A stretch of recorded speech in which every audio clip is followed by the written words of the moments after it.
pour un anniversaire, les 10 ans de l'Archéo dans le Loiret, vous avez vu, c'est l'affiche avec... donc moi, je laisserai la main à Jean-Michel Morin qui va piloter cette soirée.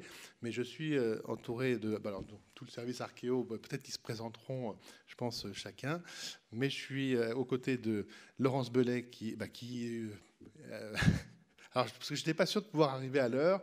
Dans ces cas-là, c'est Laurence qui aurait ouvert la séance.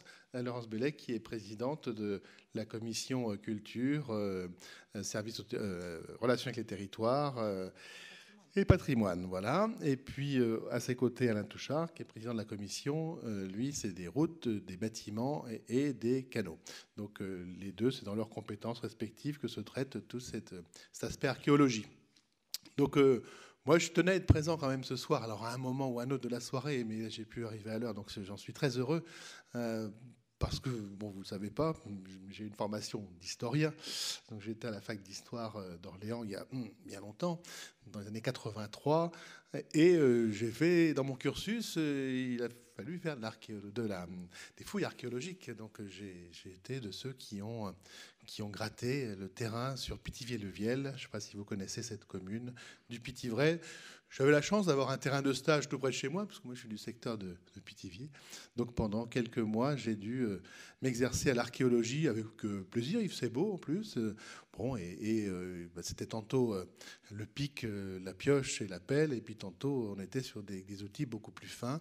À l'époque, je ne sais pas, vous nous direz comment vous procédez aujourd'hui, mais à l'époque on avait un carroyage et puis il fallait avec du papier millimétré, reproduire couche par couche. C'était très fastidieux, mais c'était aussi passionnant parce que ça nous permettait de remonter l'histoire et l'histoire locale. Donc j'avais un maître de stage que vous connaissez peut-être, parce que c'est Thierry Massa, avec qui je me suis exercé. Alors, il était aussi, lui, beaucoup plus jeune. Alors, il est responsable du site de l'INRAP, je crois, sur le secteur du département. J'aurais bien aimé le voir ici ce soir. Mais voilà, donc... bon, voilà, pour moi, l'archéologie, ça évoque des souvenirs, mais ensuite, quand on passe de l'autre côté de la barrière, on devient élu, et élus départementaux, et ici, à ce poste, évidemment, pour nous, ça revêt une importance, c'est une très grande importance, puisque, alors, quand on est élu, la loi est peut-être, on trouve parfois, c'est un peu pénible, parce qu'on se dit, dès l'instant où on aménage, il faut faire d'abord un diagnostic, qui coûte parfois très cher, c'est vrai. Et puis, il faut parfois aussi faire des fouilles complémentaires. Et là aussi, ça coûte très cher à la collectivité. Ceci dit, on est tous très heureux de découvrir après l'histoire de notre région, de découvrir du patrimoine enfoui. Donc finalement, voilà, c'est un mal pour un bien. Et donc, je pense que c'est souvent comme ça. Les normes sont contraignantes. On se dit, c'est pénible, ça nous retarde. Puis finalement, on s'aperçoit que quand le résultat est là, on se dit, bon, on l'a bien fait. Donc voilà pour le propos introductif que je voulais vous livrer. Donc vous saluez toutes et tous. Alors je sais qu'il y a une personne de la DRAC qui est ici, et puis quelqu'un du ministère de la Culture, m'a-t-on dit aussi. Donc je ne sais pas si c'est Jean-Michel qui va peut-être présenter les personnes présentes ici. Et puis, je vais laisser œuvrer pour vous faire cette conférence avec plaisir. Et je pense que vous prendrez aussi du plaisir, tout comme nous aussi, élus, ici à cette tribune. Voilà, merci.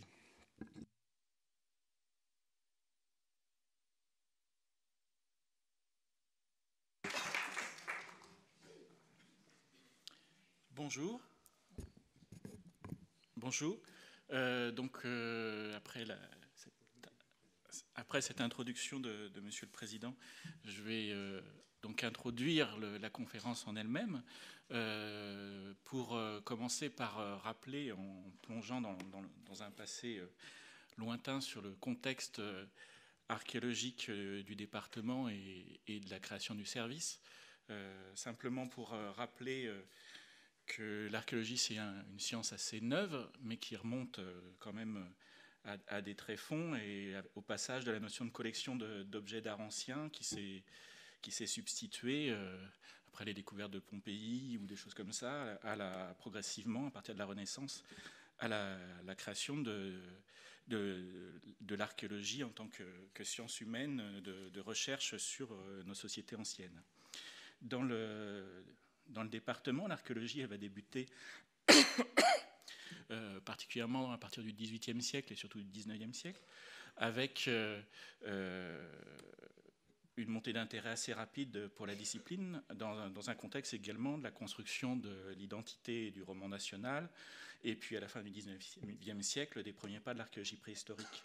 Alors on peut citer pour ses grands ancêtres, notamment Jean-Baptiste Jollois, qui en 1836, ingénieur des ponts et chaussées, va rédiger un mémoire sur les antiquités du département du Loiret, où il présente en 180 pages l'essentiel des données connues alors sur les vestiges et les sites de l'âge du bronze à l'époque médiévale.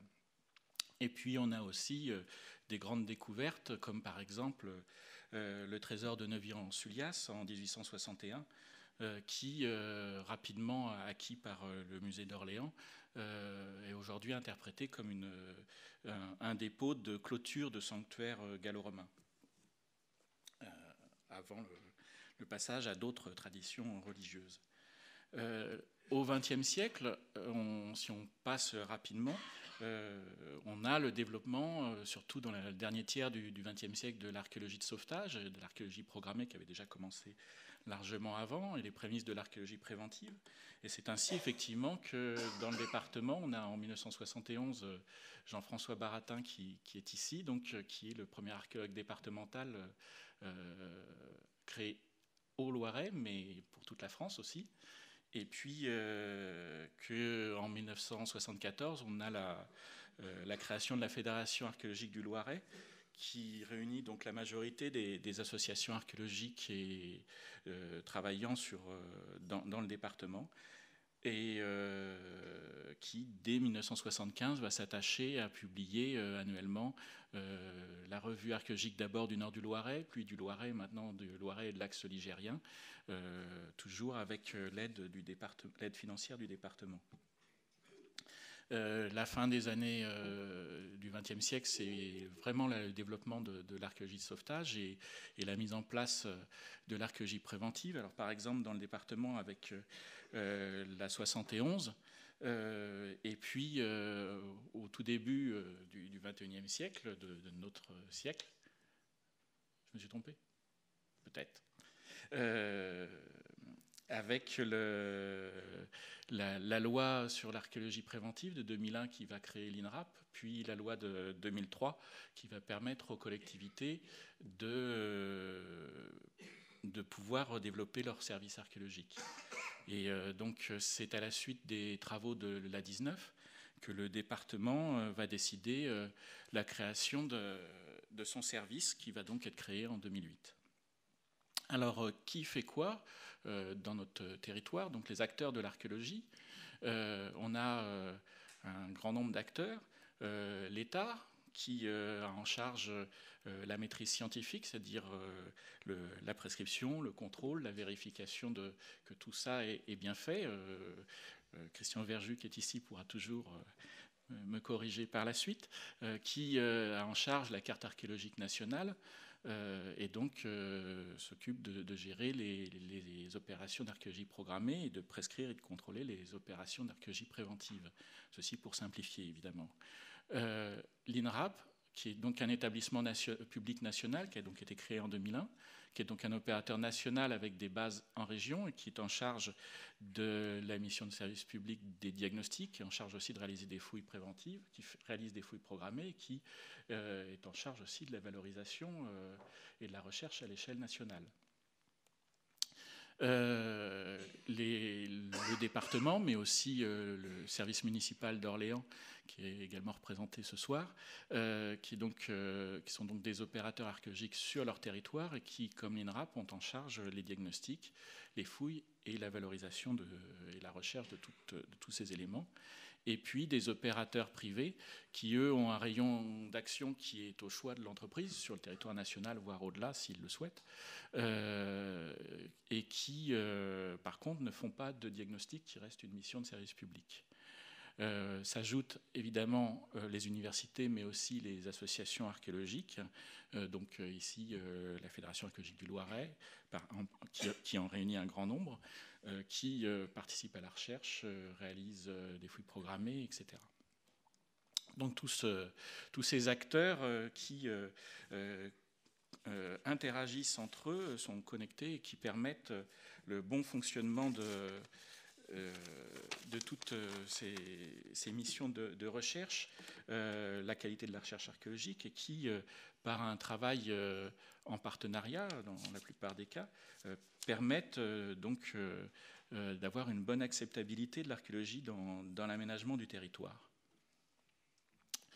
Et le service archéologique préventif du Loiret dans tout ça, le SAP, eh bien donc, si on résume rapidement, donc il a été effectivement créé en 2008.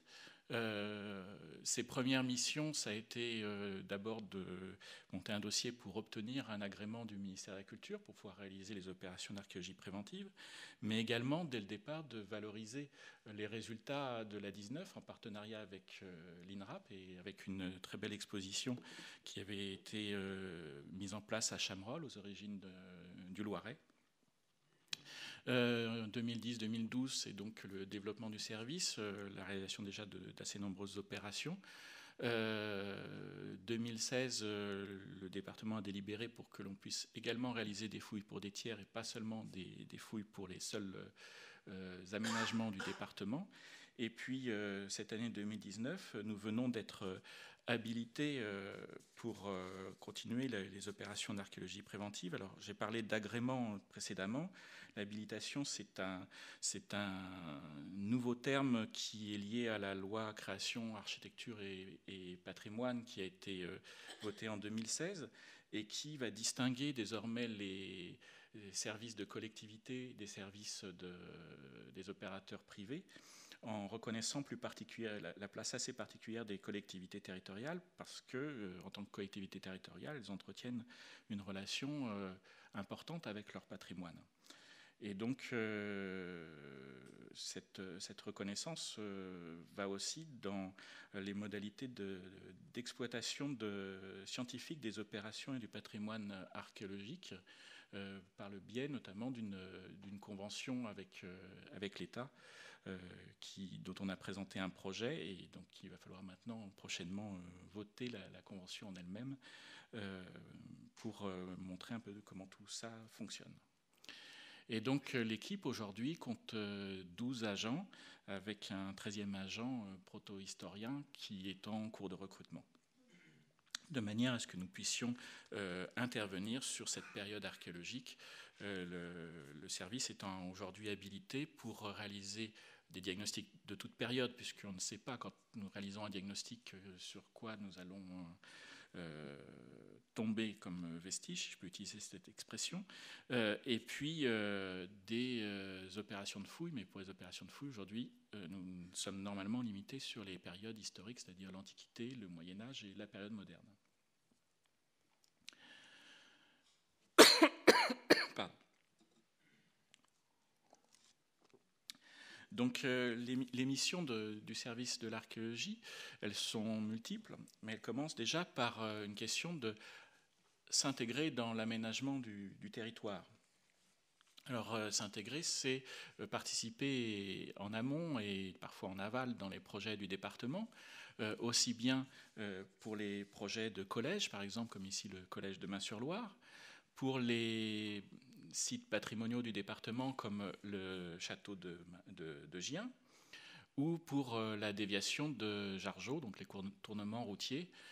Et donc ici, quand l'ordinateur le voudra, une vue des travaux de diagnostic archéologique sur un tronçon du tracé au nord de Jargeau. C'est également la réalisation de diagnostics, voire d'opérations de fouilles pour les bâtiments administratifs du département. Et ça, c'est juste un clin d'œil, puisque le bâtiment du Loiret est le premier diagnostic à réaliser le service quelques jours après avoir été agréé en 2009. Donc, pour ça, on a une mission évidemment d'information et de conseil, aussi bien au sein du département que pour les autres aménageurs, collectivités ou aménageurs privés, Pour ça, il faut évidemment connaître le territoire. Donc on a déjà depuis 2010 une convention avec la DRAC qui nous permet de disposer en interne de la carte archéologique nationale de la partie département du Loiret de la carte archéologie nationale auquel nous contribuons. Et puis nous diffusons également des versions beaucoup plus expurgées auprès du grand public si nécessaire. Et par exemple, ici simplement une carte des opérations réalisées par le département. Tout ça dans un but, quand on connaît bien le potentiel archéologique, que l'on prend en amont les opérations et non pas au dernier moment, parce que ça arrive encore que l'opération soit que l'aménageur, notamment les petits aménageurs, découvrent la nécessité d'un diagnostic archéologique au moment même du dépôt du permis de construire. Donc plus on le prend en amont et plus on peut au mieux concilier l'archéologie et l'aménagement. La connaissance du territoire, elle se fait avant la fouille par d'autres moyens, par exemple par la prospection. Et donc sur cette prospection, il y a des prospections que nous menons directement ou accompagnées avec la Fédération archéologique du Loiret, par exemple, pour lesquelles nous utilisons les données effectuées par d'autres pour mieux avancer. Donc, par exemple, à Bois Commun, nous avons réalisé en 2015 et 2018 des prospections au sol sur un grand sanctuaire gallo-romain, et on a également repris l'ensemble des données de prospection aérienne réalisées depuis 1972 sur ce site, qui permettent désormais d'avoir un plan assez, non pas exhaustif puisqu'il n'y a pas eu de fouille, mais un plan assez complet néanmoins de ce grand sanctuaire doté d'un édifice de spectacle et qui est un sanctuaire sans doute peut-être d'origine gauloise. Nous avons également utilisé dessus d'autres types de prospections qui ne sont pas figurés ici comme des prospections électriques. D'autres types de prospections, le pénétronomètre automatique numérique dynamique assisté par ordinateur, son petit nom Panda, gentille petite bête, qui vise à caractériser la nature et l'épaisseur des sédiments pour dire ce sont plutôt des formations naturelles ou des dépôts anthropiques, ceci en mesurant la compacité des sédiments. Donc le pénétronomètre dynamique, c'est une technique qui a d'abord été utilisée dans le BTP, notamment pour les routes, pour mesurer la compacité des sols, et qui est détournée en archéologie avec ici Amélie, qui est une spécialiste de cette étude et qui avait fait sa thèse sur le panda dans l'espace urbain de Tours. Et également la prospection la prospection électromagnétique qui a été utilisée par exemple à Saran.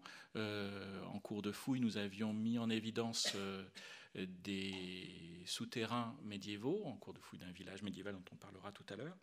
Et avant d'organiser la fouille proprement dite de ces souterrains, il était important d'essayer de localiser au mieux ces cavités pour pouvoir organiser la fouille et organiser la sécurité de ces fouilles, puisqu'il s'agissait également de descendre à pratiquement 5 mètres de profondeur dans les calcaires. Et puis en dehors de ces prospections, nous avons évidemment, et c'est la majeure partie de notre travail, l'opérationnel. L'opérationnel, c'est-à-dire des diagnostics et des fouilles. Donc sur les diagnostics, nous avons, en fait, quand l'État prescrit un diagnostic à un aménageur, nous recevons la prescription et nous avons aujourd'hui, le département a 15 jours calendaire pour dire s'il prend en charge ou pas ce diagnostic qui, à défaut, échoit à l'INRAP. Donc on essaye de travailler complémentarité avec l'INRAP, et donc de voir à chaque fois le plan de charge des uns et des autres pour être au plus près des besoins de l'aménageur, de voir également évidemment le coût de l'opération par rapport à la subvention qu'on va recevoir de l'État et l'intérêt scientifique ou l'intérêt par rapport aux questions d'aménagement, d'intérêt économique pour le territoire, de réaliser cette opération au plus vite ou de la laisser à l'INRAP. Et donc nous avons pris une part progressivement de plus en plus importante dans ces diagnostics. Au total, là, depuis 10 ans, nous avons réalisé 94, enfin nous avons pris en charge 94 des diagnostics sur les 417 qui ont été prescrits depuis février 2009, ce qui représente 587 hectares sur les 1537 hectares prescrits. Alors il y a un ou deux diagnostics qui sont tombés entre-temps, mais on est dans cet ordre de chiffrage. Cette prise en charge en augmentation importante est aussi liée parallèlement aux besoins de l'INRAP, puisqu'on discute toujours avec eux, d'intervenir sur d'autres secteurs avec... Mme Casala m'interrompra peut-être après, avec les développements en région parisienne, notamment du Grand Paris ou des Jeux Olympiques qui vous occupent beaucoup en ce moment. Hein. Et les carrières qui sont liées. Oui, mais elles sont liées, mais elles ne sont pas trop dans notre département, elles sont plutôt en Eure-et-Loire. Et puis sur les fouilles archéologiques que Amélie enfin le diagnostic et fouilles dont Amélie et Justine présenteront un choix sélectionné tout à l'heure. Nous avons réalisé des fouilles à peu près toutes les années, sauf l'année dernière. Donc aujourd'hui, nous en sommes à 15 fouilles archéologiques sur un total de 21 hectares, mais les hectares ne représentent pas la même importance en termes de chiffrage que pour des diagnostics, puisque une fouille peut être très complexe et très longue sur une très petite surface ou plus rapide sur une grande surface, donc on n'est pas sur les mêmes questionnements. Et simplement, c'est bien que j'ai dit tout à l'heure que nous étions agréés puis maintenant habilités uniquement sur les périodes historiques, dans toutes ces fouilles, ou presque, nous avons à chaque fois des vestiges de toute période, y compris des vestiges de la période protohistorique, qui sont d'importance variable, mais qui ne faisaient pas l'objet de la prescription en tant que telle, qui visait d'autres périodes. Donc, après cette présentation là, de l'intégration, je vais laisser la parole à Amélie Laurent pour présenter les phases opérationnelles, justement.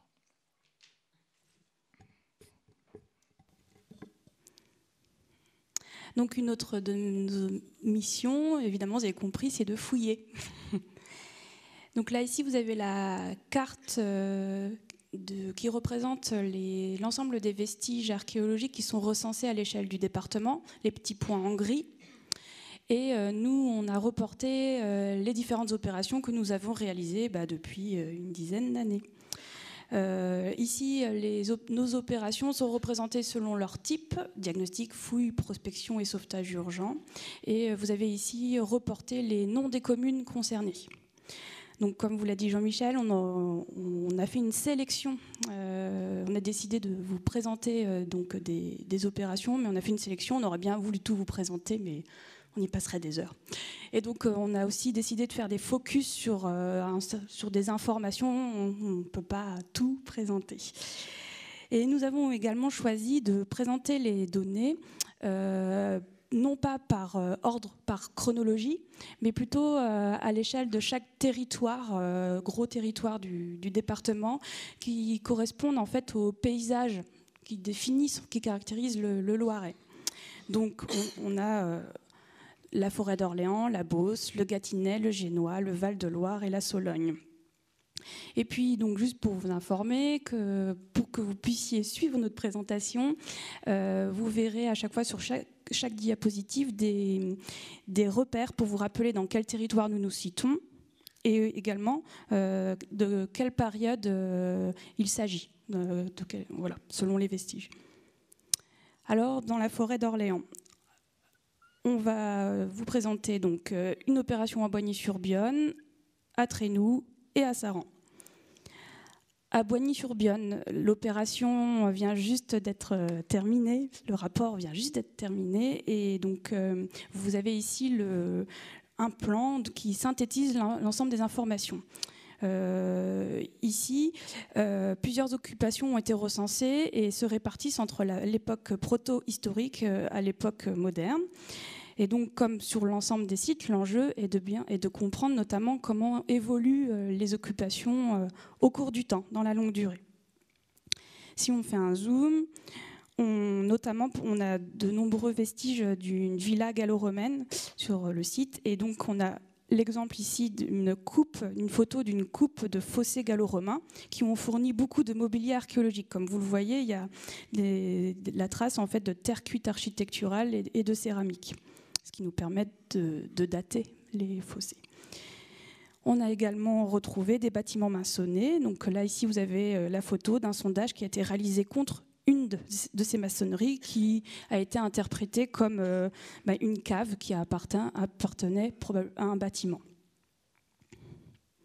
À Trénoux, j'ai oublié de vous dire aussi qu'on vous présente les opérations les plus récentes. C'est vrai, en majorité.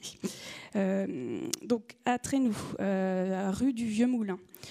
Vous avez sur la partie à gauche l'emprise qui a été diagnostiquée puis fouillée par l'INRAP. Et nous avons réalisé un diagnostic donc plus au nord-est. Voilà, donc nous, on a pu compléter ces informations et mettre en évidence une occupation médiévale datée entre le Xe et XIIIe siècle. Et donc, on retrouve la continuité d'un enclos, que vous voyez ici en vert, un enclos qui est composé de fossés. Et donc, le diagnostic a permis de compléter ce tracé. Vous avez normalement une photo de la coupe de ce fossé. Ici, vous avez également, on a retrouvé des scories de fer, qui ont été découvertes donc, lors de notre diagnostic et qui a permis de conforter l'hypothèse qui avait été émise lors de la fouille sur la présence d'une activité, d'une zone artisanale liée à la métallurgie. Il faut savoir aussi que la fouille avait mis en évidence la présence d'un artisanat potier et de tannage. À Saran, sur la ZAC Porte du Loiret, là où il y a actuellement la clinique Aureliance. Un diagnostic a été réalisé d'abord en 2008 par l'INRAP, puis ensuite, nous, le service, on a réalisé plusieurs fouilles successives et des diagnostics complémentaires. Ceci a permis de mettre en évidence des occupations qui se répartissent, des vestiges qui se répartissent entre la préhistoire jusqu'au Moyen-Âge, jusqu'au Xe, XIe siècle. Donc là, ici, vous avez sur ce plan l'ensemble des vestiges que vous voyez ici en noir, tout compris. Et par contre, on va vous faire un zoom sur la période du Moyen-Âge, qui compose l'essentiel de l'occupation. Il faut savoir que le site est situé à proximité de la voie Orléans-Chartres, dont vous voyez l'axe nord-sud, globalement. Et puis, on a mis en évidence un réseau de voies secondaires. On a mis des occupations successives se sont dégagées et on a observé qu'elles s'inséraient au sein d'un réseau parcellaire orthogonal qui hérite de formes du paysage proto-historique et antique. Au 6e, 8e siècle, on a mis en évidence 3 pôles d'occupation à vocation agro-pastorale et artisanale liés à la fabrication de poterie. En fait, on a ici l'exemple d'un four de potier qui a été découvert le long de la voie Orléans-Chartres, à proximité d'une zone dense d'ateliers de potier qui est connue sur le secteur de la médicinerie, comme vous voyez ici, et de la Guignasse. Mais on a également retrouvé l'année dernière un autre four au niveau du grand cimetière. Au 8e, 10e siècle, donc les ateliers de la médicinerie et la Guignasse sont encore actifs, donc les ateliers de potier. Et en parallèle, sur la ZAC Porte du Loiret, les pôles d'occupation précédents sont abandonnés au profit d'un village qui se développe autour du carrefour de Voirie. Ce village est composé d'unités d'habitation organisées au sein de chaque parcelle. On a observé que des maisons sont associées à des annexes agricoles ou artisanales liées au tissage ou à la fabrication de poterie. On a également un autre pôle qui est créé au croisement de la voie Orléans-Chartres et d'un axe secondaire. Enfin, au Xe, XIe siècle, le village se maintient autour du carrefour et d'autres pôles à vocation agro-pastoraux sont créés. Au sein du village, les productions de poterie s'intensifient alors que celles des ateliers de la médicinerie et de la guignasse périclitent. Également au sein du village, les maisons sont équipées de souterrains. Ces souterrains ont pour fonction à la fois de stockage et de refuge. Donc là, ici, vous avez une photo d'une galerie qu'on a eu la chance d'explorer lors d'une fouille.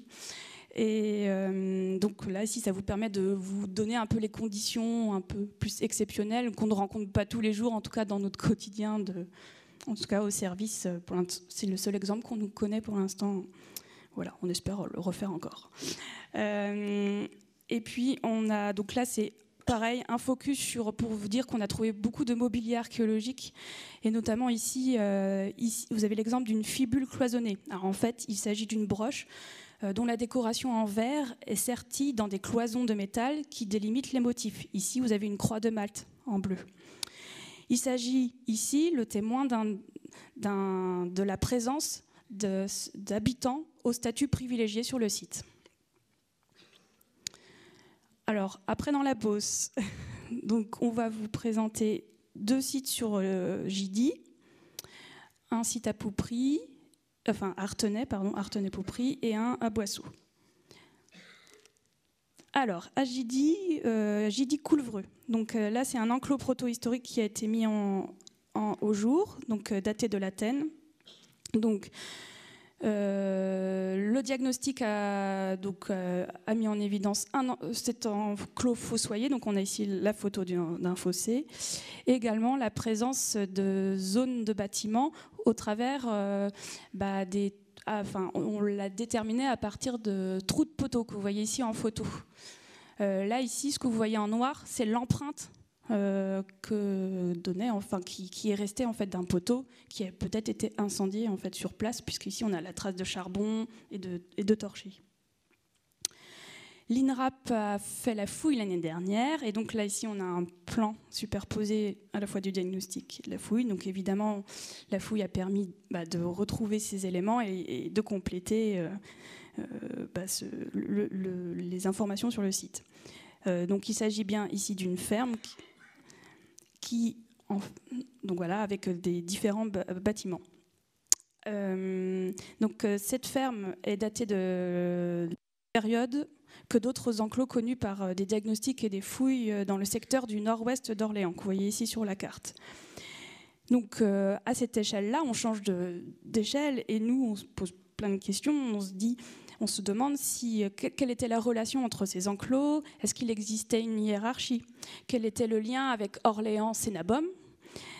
Ces établissements ruraux sont-ils isolés et autosuffisants, ou commercent-ils entre eux? Ont-ils chacun un type de production spécifique, c'est-à-dire plutôt l'élevage, agriculture, artisanat? Et puis enfin, il faut savoir que sur une majorité des sites, il y a une continuité de l'occupation à l'Antiquité, et donc ce questionnement reste le même.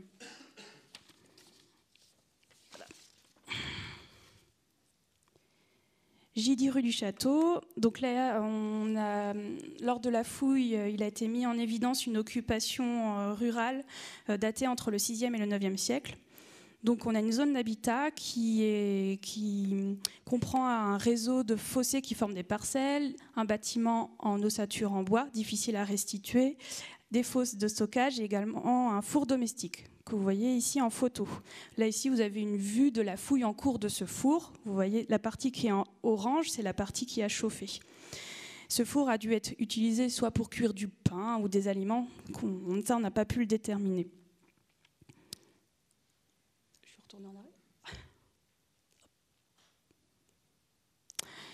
On a également, au sud de l'emprise, mis en évidence une zone d'inhumation avec 7 sépultures. C'était tous des enfants qui étaient âgés entre 1 à 9 ans. Mais alors, en l'absence d'analyse d'ADN, il est impossible de savoir s'il s'agit d'un regroupement familial. Il faut savoir que la tradition d'inhumation à proximité des zones d'habitation est héritée de l'Antiquité, à cette période, et que l'inhumation en cimetière paroissial, liée à la présence d'une église, est une pratique qui se généralise plus tardivement, en général à partir du Xe siècle. Donc on se trouve dans une période de transition. Enfin, parmi le mobilier, on a mis au jour une plaquette en os. Alors, c'est sa forme spécifique qui a permis de l'identifier. C'est une plaquette de tisserand utilisée pour séparer les fils de la trame du tissu. Donc, sur le site, l'artisanat du tissage semble être attesté. À Poupry, donc dans le cadre de l'aménagement de la zone d'activité interdépartementale d'Artenay-Poupry, nous sommes intervenus, on a eu l'occasion d'intervenir dans l'Eure-et-Loire. On a franchi la frontière. Donc on a mis au jour un établissement rural gallo-romain, en gros une ferme. Vous avez ici une photo aérienne qui permet de représenter, si vous le voyez, un enclos antique qui est représenté par un fossé. C'est très rectangulaire. Voilà. Et en fait, donc, d'après, vous voyez sur ce plan différentes couleurs qui correspondent aux différentes phases d'occupation de cet enclos. On remarque qu'une zone est quasiment vide et est interprétée comme un espace dédié à l'agropastoralisme, donc en gros soit du pâturage, la culture. Mais on a également mis en évidence des zones qui ont été identifiées comme des espaces de stabulation, des étables.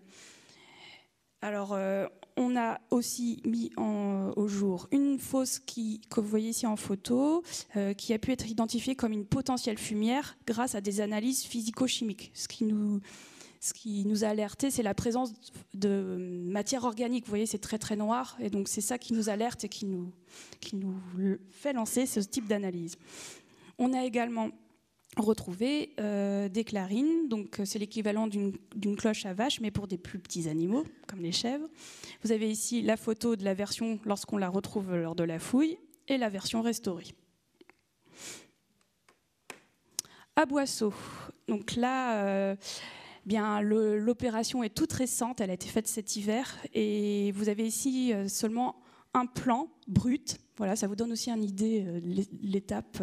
C'est un plan le diagnostic en fait le rapport est en cours de réalisation. On observe déjà qu'on a une concentration des vestiges. Vous voyez ici au centre de l'emprise. Ici, tous les vestiges en rouge. Parmi ces vestiges, on a quand même des éléments. On sait qu'on a une occupation préhistorique datée du Mésolithique. Le Mésolithique, c'est entre moins 9600, moins 5500, avant Jésus-Christ. Une des spécificités de cette méthode, c'est qu'on a des silex de très petite taille. Donc, on a fouillé par carré cette emprise et afin de récupérer, de prélever les sédiments pour pouvoir les tamiser, pour pouvoir récupérer, collecter les éléments, les silex. On a également mis au jour une occupation proto-historique, probablement de l'Athènes, grâce à la présence de silos, donc les silos qui permettent de conserver les denrées. Vous avez différents types, et puis alors là ici ils sont énormes, ils ont des très gros volumes. Donc vous avez des formes en U, piriformes ou tronconiques. Nous on trouve ça très joli. En fait, il faut savoir que le silo a 2 vies. Au départ, donc il est utilisé pour conserver les denrées, puis ensuite lorsqu'il est abandonné, il est utilisé comme faux dépotoir. Et c'est en général plutôt les déchets qu'on retrouve. Vous voyez ici, on retrouve c'est pour ça que je trouve ça beau. Parce qu'on retrouve des super belles couches charbonneuses et tout ça. Voilà. Et il en faut peu pour être heureux. Et voilà. Et donc dans le Gâtinais, on a le site de Corquille-au-Roi, de Griselles et de Chalette-sur-Loing. À Corquille-au-Roi, donc un diagnostic a été réalisé rue du Château. Et on observe que sur une partie réduite du site, il y a une concentration de vestiges. Ces vestiges sont majoritairement préhistoriques. Alors, une hypothèse a été posée à partir ici vous voyez des rangées de trous de poteaux, et parmi lesquels on a trouvé de la céramique datée du néolithique. Donc là, c'est entre moins 5500, moins 2200. Vous avez ici une photo oblique qui vous montre au moment de la découverte. Vous voyez en orange, ce sont les trous de poteaux qui sont entourés. Une photo, vous voyez, il ne reste plus grand-chose, c'est à raser. Et là, ici, c'est la fouille d'un des trous de poteaux, parce que nous, on étudie le comblement et on essaye de restituer le profil. Et puis, donc, également, ici, donc, vous avez une planche d'un fragment de céramique daté de cette période. À Grisel, terre du Bourg, donc également un diagnostic qui a mis au jour une occupation médiévale assez dense qui est datée des XIIIe, XIVe siècles. Vous voyez sur le plan que les vestiges sont notamment regroupés au sud-est le long d'une voie représentée en marron. Parmi les éléments découverts, on a des maçonneries. Donc là, vous avez la photo d'un angle de mur à contrefort. Donc voici le zoom. Et puis également des fosses qui ont fourni une grande quantité de mobilier, avec ici des terres cuites architecturales et ici un exemplaire d'une tuile à crochet. À Chalette-sur-Loing, nous sommes intervenus sur la place Jean Jaurès. Le diagnostic a permis de dégager des vestiges de la demeure dite appelée Château Jean Jaurès. Vous avez ici donc le plan avec les vestiges, le plan d'implantation. Et nous, on a mis au jour notamment des maçonneries, que vous voyez ici en rose, avec la photo associée. C'était intéressant ici, ça a permis de mieux comprendre comment a été construite cette demeure et notamment de mieux appréhender les problèmes qui étaient liés au nivellement et donc aux problèmes que posait, pour stabiliser les problèmes qui ont dû être posés concernant la stabilité du bâtiment. Un travail de recherche en archives a permis de retracer l'évolution et la disparition de la bâtisse. En haut, vous avez une gravure de 1884 qui représente la façade occidentale du château. Et en bas, vous avez la photographie de la façade orientale du château qui est prise vers 1903. Enfin, pour l'anecdote, on a retrouvé des trous de poteaux beaucoup plus récents que la période du château. En fait, il s'agit de restes de baraquements de la Seconde Guerre mondiale. De la première ? Ah bon, d'accord. Donc là, ici, c'est pas ça, mais c'est une restitution de ce type de baraquement qui a pu être présent sur le site. Voilà. Alors, on va continuer le voyage avec le Giennois. Dans le Giennois, on va vous présenter 2 sites, celui de Loris-Noyer, qui est à cheval sur les 2 communes, et un site à Gien. Pour le site de Loris-Noyer, il s'agit d'une déviation routière qui est donc sur les 2 communes. Et il y a eu plusieurs phases à ce diagnostic. Et là, on parle notamment de la phase 3, qui concerne le linéaire, donc la partie linéaire du tracé. Pour nous, ça influe sur notre vision des vestiges, parce que c'est un tracé long et étroit. Ça ne permet pas d'avoir une vue d'ensemble du site archéologique. Il n'y a pas de grand groupement de vestiges sur ce diagnostic, mais ça nous a permis une observation du réseau parcellaire, donc des parcelles agricoles notamment, et de son évolution au fil du temps, parce que sur le plan que vous avez là, les 3 zooms sont 3 zooms dans le temps, un en bas qui est antique, un au milieu qui est médiéval et un en haut qui est moderne. Donc on voit que le réseau parcellaire évolue dans le temps. Ça nous a permis d'observer ça.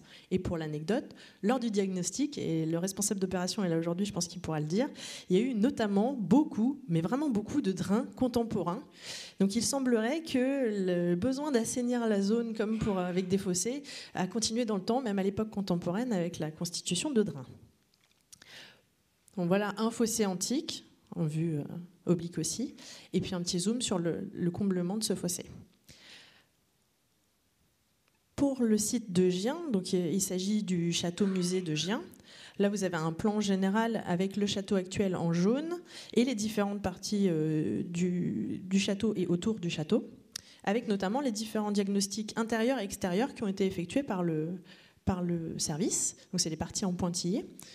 Vous voyez qu'il y en a eu beaucoup sur une quantité assez importante en intérieur et en extérieur, c'est surtout ça. Les bulles sont les zones qui ont été ensuite fouillées dans un deuxième temps. Alors il est très difficile de relater l'intégralité des données archéologiques qui ont été découvertes au château. Il a fallu faire un choix. Aujourd'hui, les éléments qu'on voit du château sont majoritairement du XVe et du XVIe siècle. Il s'agit d'une transformation d'un château plus ancien en logis d'époque Renaissance, avec des éléments de confort de l'époque Renaissance. Mais grâce aux fenêtres d'observation archéologique, il a été possible d'appréhender ce à quoi ressemblait l'installation humaine sur les périodes les plus anciennes, sur le même lieu au niveau du promontoire de Gien. Comme on ne pouvait pas vous présenter tout, on a sélectionné des éléments liés à l'alimentation. On s'est dit que c'était la bonne période pour vous parler de nourriture.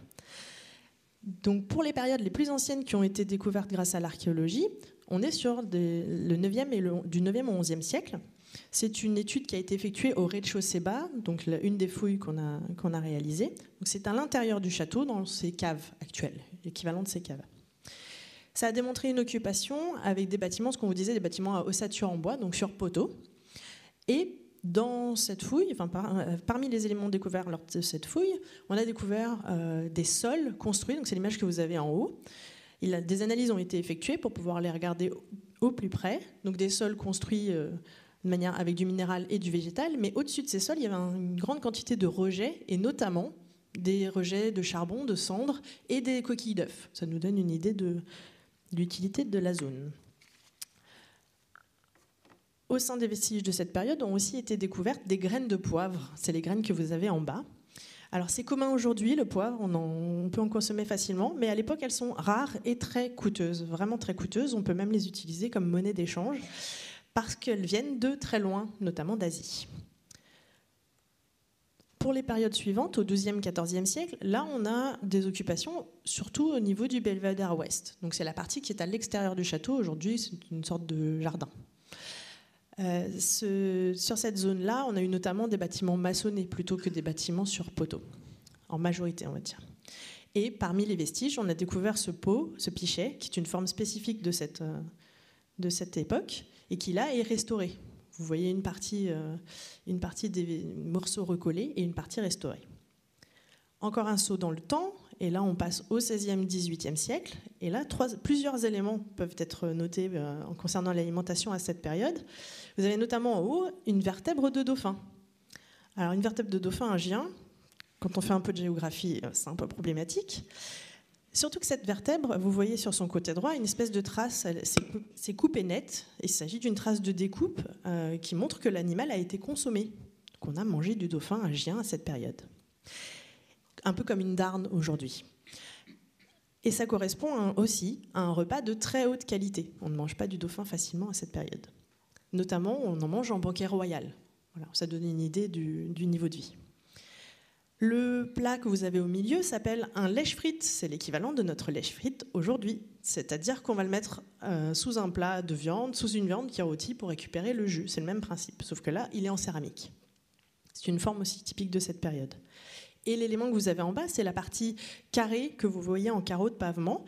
Et bien, il s'agit d'un évier. Alors, par contre, c'est un évier qui est un peu différent de ce qu'on va avoir aujourd'hui. C'est un évier qui est directement au sol, sur le même principe qu'une douche à l'italienne.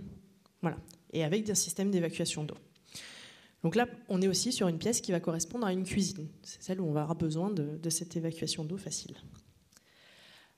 Pour la partie à l'intérieur du château, donc sur le diagnostic qui a été réalisé sur le bâti même du château, on a notamment découvert un décor peint que là vous voyez être en train d'être relevé. Ce n'est pas notre collègue qui le dessine, je précise. Elle est en train de redessiner le motif sur le calque. Ça permettait de le relever de manière plus simple.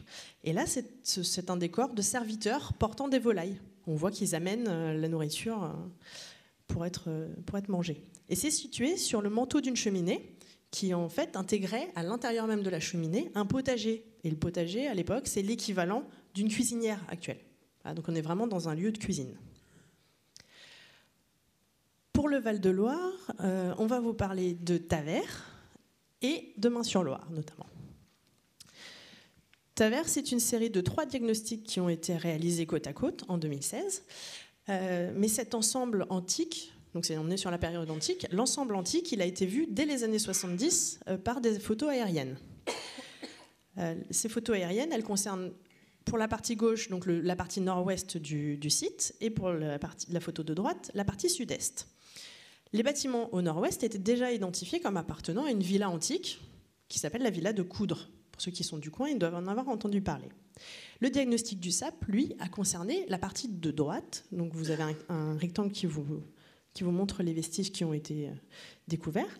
Donc ça correspond à cette photo aérienne. Le diagnostic du SAP a concerné des vestiges qui sont en bord de plateau, d'accord, le long de la Loire. Et du coup, ils forment une façade d'environ 120 mètres de long, ce qui fait une très grande façade en bord de Loire. Et donc, 2 interprétations peuvent être émises. Soit ils sont liés à une façade monumentale de la villa, et auquel cas il s'agit d'avoir une volonté ostentatoire, hein, ça laisse une belle marque dans le paysage en bord de Loire, ou ils sont simplement associés au reste de la partie agricole de la villa, et il s'agit de bâtiments agricoles.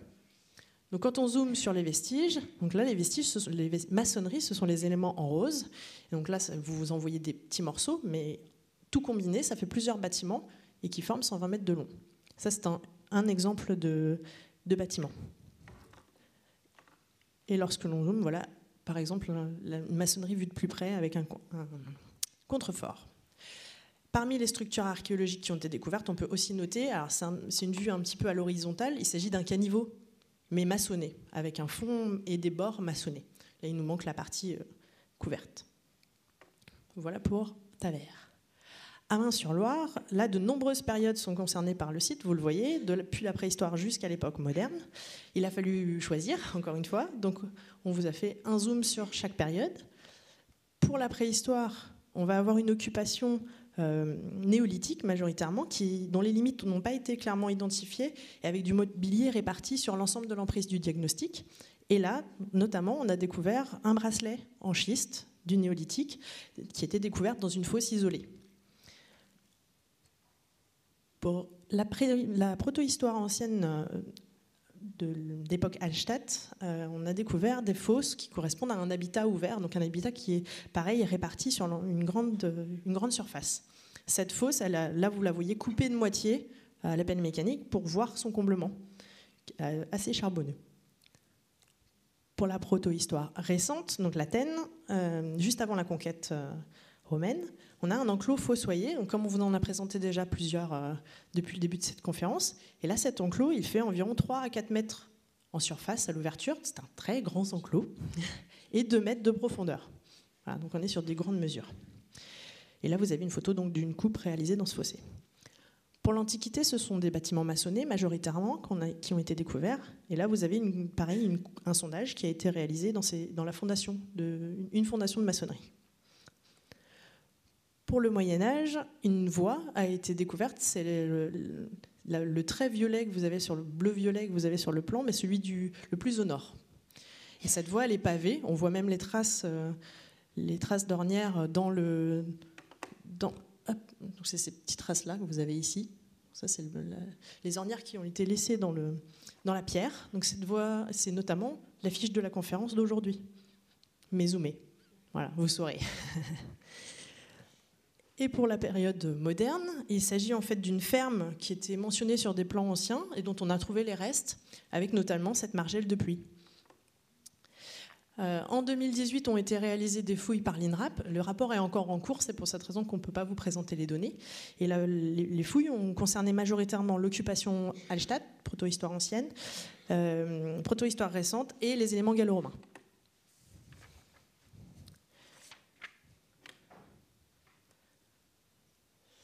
Pour la Sologne, c'est la dernière zone dont on va parler, le dernier territoire dont on va parler là. La Sologne, c'est un territoire du coup très boisé, avec une quantité d'aménagement un peu moins importante que d'autres zones, et du coup, vous voyez un peu moins de points gris. Les petits points gris sont un peu moins nombreux. Et pour nous, les opérations sont aussi moins nombreuses. Et là, on va vous parler d'Ardon. Ardon, c'est une petite occupation gallo-romaine. Vous voyez, c'est un peu comme pour Corquilleroy, les informations sont très regroupées sur le plan, c'est un peu tout au même endroit, avec notamment un réseau parcellaire de fossés, comme on vous en avait déjà présenté, et notamment aussi une cave, dont les parois de la cave sont maçonnées en terre cuite architecturale. Donc là, ce sont des tuiles que vous voyez qui sont utilisées pour faire la maçonnerie des parois. C'est un élément un peu qui sort de l'ordinaire pour nous. Donc voilà pour les opérations. Donc cette mission de fouiller est une mission largement importante, comme vous pouvez vous en rendre compte. La troisième mission qu'on va vous présenter là, c'est la mission d'étudier, parce que après le terrain vient le temps du bureau. Et ce n'est pas un temps de chômage pour les archéologues, c'est la suite de notre processus d'études archéologiques qui se met en place. Avec notamment, là vous voyez mon collègue en train de rentrer les données sur une tablette. Et ces données, elles sont ensuite lissées, nettoyées, complétées au format numérique dans une base de données.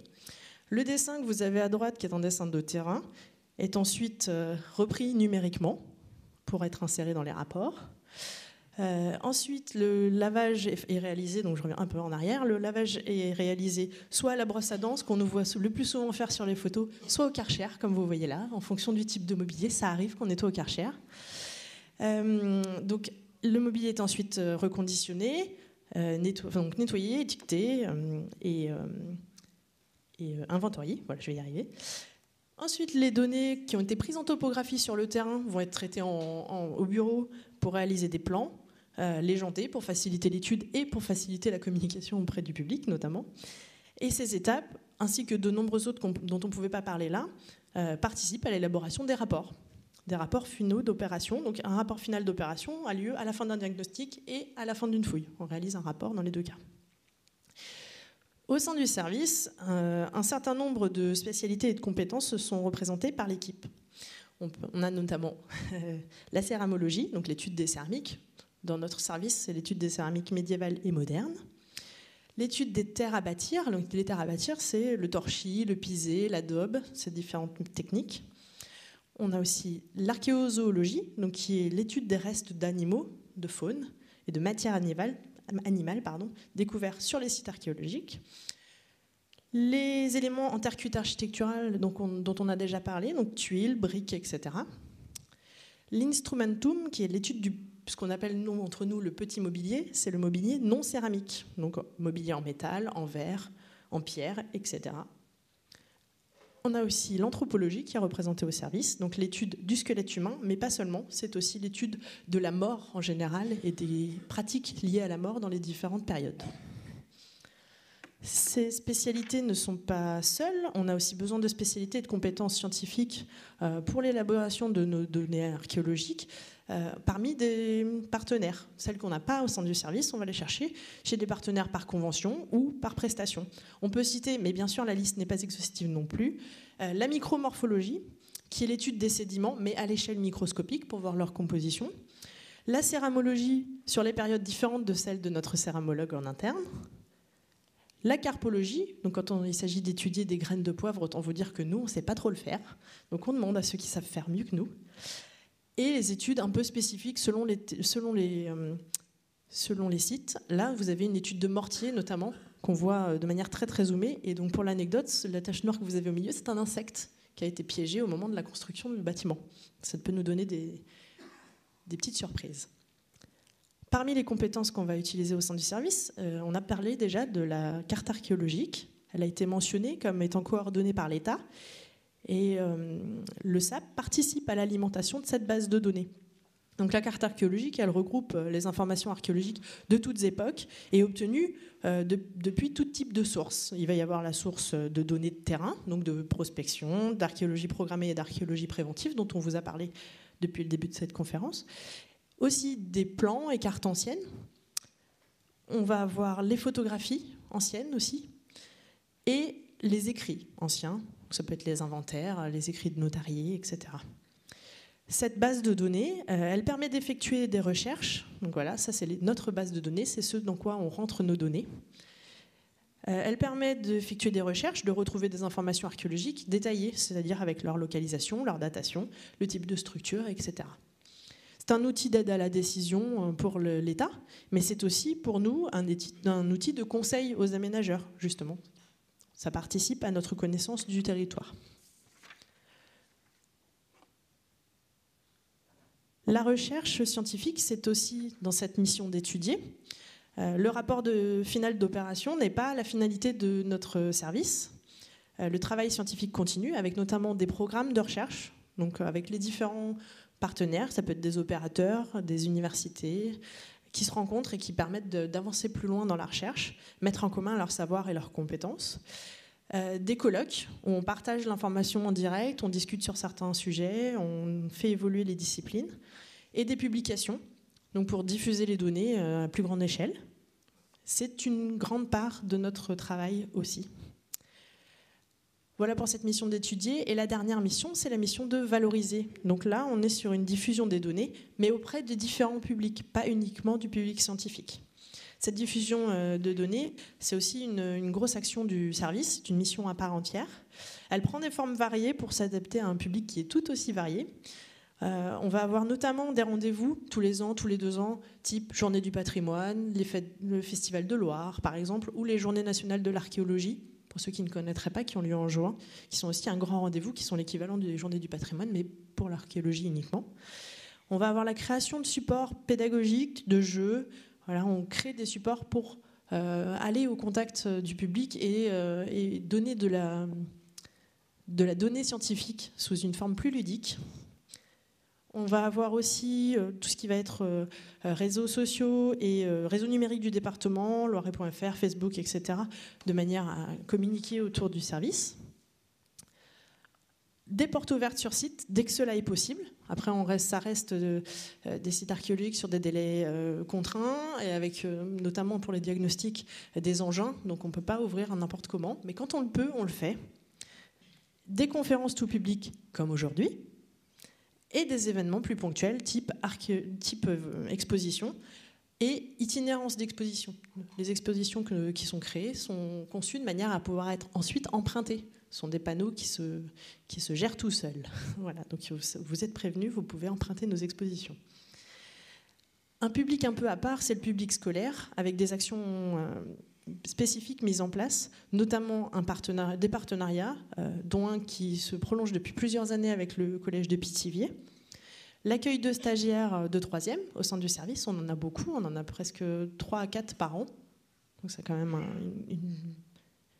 un élément à part entière de notre valorisation, soit sur le terrain, soit au bureau, auquel cas, il y en a qui peuvent témoigner ici, qui sont déjà passés. D'ailleurs, on a une ancienne stagiaire qui est dans la salle, pour ne pas la dénoncer, et avec notamment un livret, et on leur fait faire vraiment des activités, pas seulement de l'observation au sein du service. Et des ateliers un peu plus ponctuels, justement, dans le cadre d'expositions. Il y a la possibilité, vous voyez nos magnifiques amphores qui sont en bas, elles ne servent pas qu'à la déco, elles sont aussi un atelier pédagogique qui a été créé et qui peut aussi être emprunté. Voilà pour cette mission de valorisation.